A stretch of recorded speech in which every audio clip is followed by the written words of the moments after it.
It was a quiet morning on the golf course. The dew still clung to the grass. The air was calm. But Kevin, he couldn't shake the feeling. He'd seen that face before.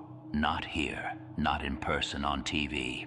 A face tied to death, to a woman, to a duffel bag dumped beneath an overpass. The police had been looking for him for over a year, and today, Kevin was staring straight at him.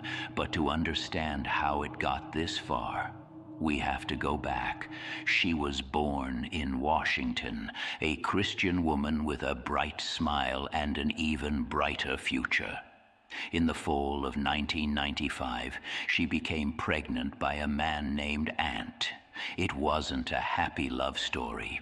He was abusive. She had to move into a women's shelter, raising her son alone while working tirelessly in New York by 2002. Things were looking up. She got into law school, determined, focused, and full of hope. That's when she met John, a 40-year-old man who seemed charming, successful, and kind. They met at school and started dating. He treated her like a queen and treated her son like his own. In 2005, they moved out of New York together. He worked as a caddy at a golf course, and she was still in school. Everyone saw them as the perfect couple, two go-getters with ambition, but perfection has a way of hiding secrets. On April 3rd, 2007, her son went to bed like any other night. The next morning, she was gone. John told the boy his mother had gone on vacation. He handed him some money for takeout. Then John disappeared too. 4 days later, April 7th, a transit worker spotted a suitcase under an overpass. Inside was a woman's body, strangled, decomposed. A pinky ring still on her finger, but no ID. Police released a sketch and images of the jewelry. A friend saw it and called her brother. She recognized the ring. That same day, her brother filed a missing persons report. Her son hadn't seen her in days. Detectives started asking questions. They traced the duffel bag to a local store. The manager remembered the sale. A black man had come in twice. First bag was too small, so he exchanged it.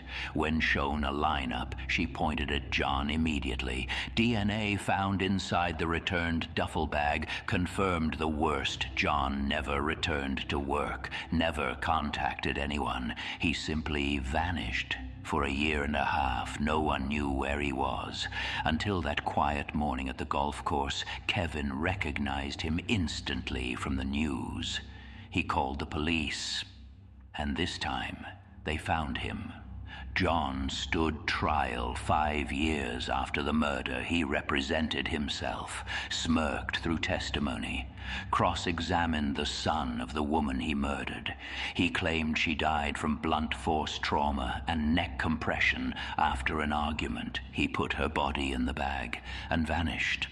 On March 16th, 2012, he was sentenced to 30 years in prison, no chance of parole.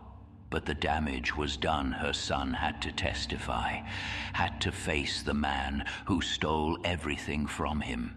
This wasn't just murder. It was cruelty disguised as control. He thought he could vanish, that no one would ever find him, but even the quietest monster eventually leaves footprints. He silenced her voice, but her truth floated to the surface, zipped in nylon, soaked in guilt. She was more than a case file. She was a mother, a fighter, and now a memory that never forgets.